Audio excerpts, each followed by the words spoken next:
Bienvenue Amis Sagittaires sur Mystère Tarot pour votre guidance de septembre 2021. J'espère que vous avez passé d'excellentes vacances et que vous êtes en forme pour cette rentrée. Je vais utiliser ici pour votre guidance le tarot de Marseille et le tirage de la roue astrologique.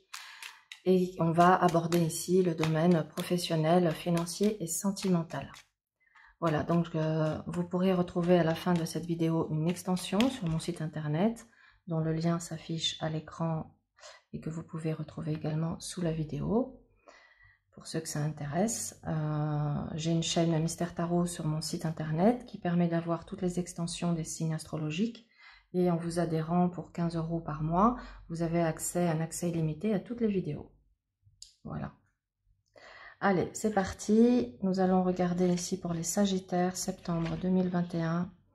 Les Sagittaires, donc 3, 4, 5, 6, 7, 8, 9, 10, 11 et 12.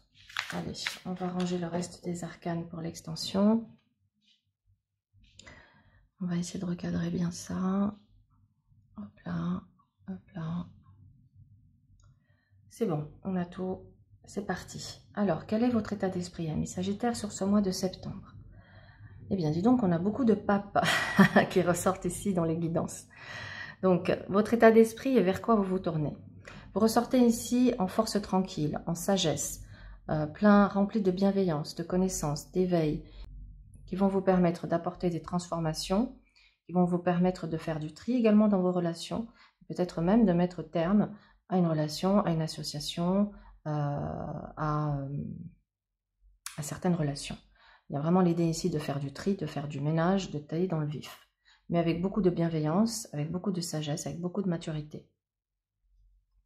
Ok, on va regarder ici le reste des arcanes pour avoir le tableau d'ensemble.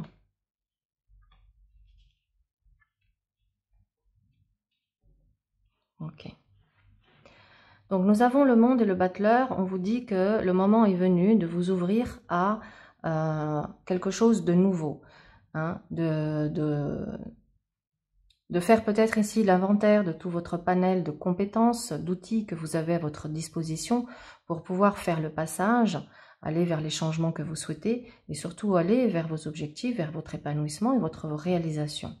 L'impératrice montre ici que vous avez toutes vos facultés intellectuelles, tout le discernement nécessaire pour pouvoir faire ici vos choix avec l'amoureux et aller ici vers cette nouvelle construction, dans un lâcher-prise, dans une confiance. Évidemment, cette décision que vous prendrez viendra ici d'une période de réflexion, d'introspection avec cet ermite. Donc l'ermite ici, il éclaire le pendu, donc il éclaire les points de blocage, ce qui pourrait vous paralyser. Ce qui pourrait à la fois vous paralyser sur éventuellement vos craintes de perdre, la peur de l'échec, etc. Donc c'est en prenant ce temps d'introspection que vous allez avoir effectivement les idées bien plus claires. Il y a également un temps d'écoute intérieure, hein, d'écouter sa voix intérieure, d'écouter son intuition, de lâcher le contrôle et de lâcher le mental. Peut-être ici on vous invite à lâcher le mental et à être dans... alors, quand je dis de lâcher le mental, ça peut vous... Je vais m'expliquer.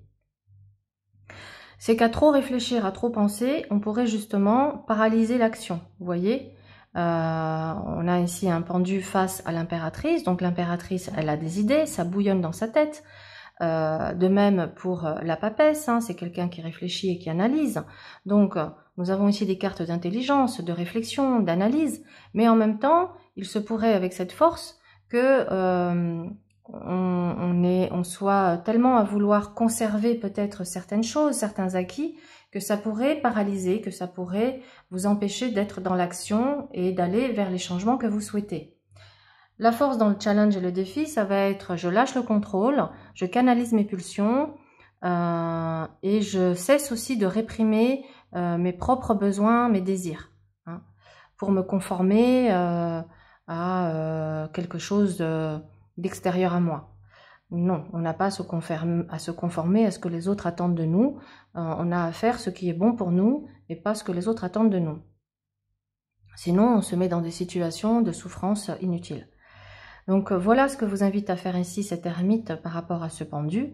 Et clairement, vous voyez ici, à ne pas hésiter d'aller vers des transformations profondes, à mettre en place des actions, des initiatives, à faire des démarches, quelles qu'elles soient, pour pouvoir faire le passage. On a ici clairement avec tempérance une période de transition, un passage qui va vous permettre ici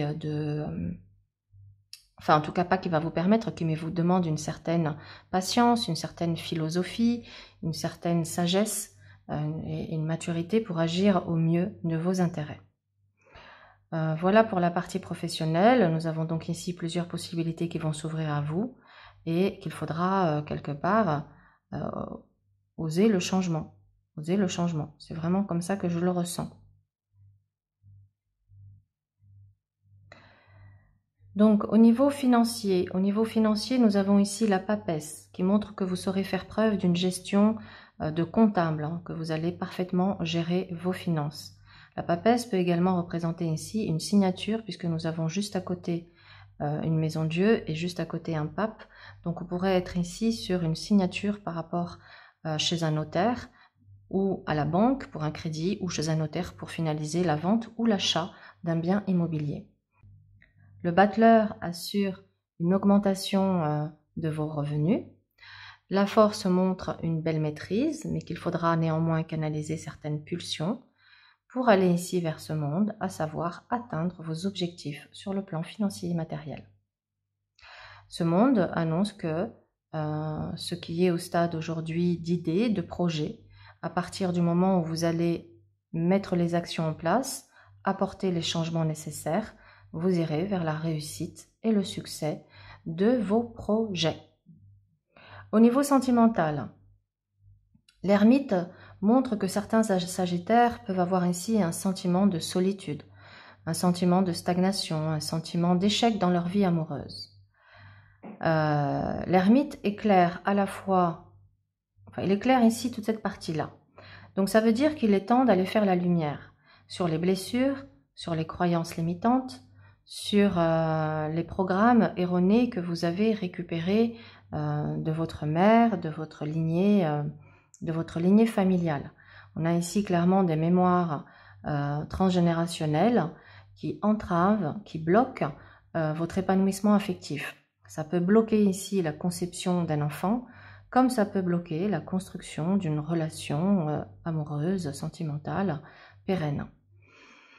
Tempérance montre que une guérison est nécessaire. Possible que certains sagittaires se sentent guéris sur ce mois de septembre, se disent ça y est, ouf, enfin, je n'ai plus de douleur quand je pense à mon passé ou quand je pense à une relation qui m'a fait du mal. Enfin, je me sens serein, sereine et je me sens surtout en paix. Parce qu'effectivement, avec ce pape, on peut se sentir en paix. Me sentir en paix et prêt ici, avec l'impératrice et l'amoureux, à communiquer, à m'ouvrir aux rencontres, au dialogue, à l'ouverture d'une possibilité de nouvelle construction sentimentale. Mais ça passe, vous voyez, par une guérison. Alors, il est possible que certains sagittaires soient guéris de certaines choses. Et là, sur ce mois de septembre, ça marque une nouvelle étape dans votre vie sentimentale où vous allez pouvoir, grâce à ce travail de guérison, d'introspection, d'accompagnement que vous avez fait pour vous libérer, pour faire le deuil, pouvoir vous sentir prête à revivre une nouvelle histoire dans de bonnes conditions en étant serein, sereine. Pour les sagittaires qui n'auraient pas encore fait ce chemin-là, il vous est vivement conseillé ici, si vous faites actuellement le bilan de votre rentrée en vous disant je suis toujours au même stade, toujours célibataire, ou je ne suis pas célibataire mais il y a une difficulté à concevoir un enfant, ça prend pas, pourquoi alors que médicalement tout est ok. Là clairement ça nous parle ici de mémoire transgénérationnelle, d'où ici un nettoyage pour pouvoir concevoir cela. Nous avons ici des ruptures pour certains couples qui ressortent. On va développer dans l'extension, voir si c'est une rupture passagère ou définitive, mais lorsque j'ai un arcane 13 en maison 7 qui représente le conjoint, on est plutôt dans des fins définitives. Hein. Donc je pense qu'il y a malheureusement, enfin malheureusement ou heureusement, parce que même si se séparer c'est toujours un moment difficile, douloureux, et pas une étape, voilà, on ne saute pas au plafond à l'idée de se séparer, mais parfois c'est vraiment une libération, parce que on est à rester dans une histoire qui ne nous convient plus, génère beaucoup plus de souffrance qu'autre chose. Donc c'est là où la rupture devient une bénédiction et devient une libération. Voilà, amis Sagittaires, pour cette guidance du mois de septembre. J'espère que ça vous a plu. Je vous dis à tout de suite pour l'extension et je vous souhaite un excellent mois. Au revoir.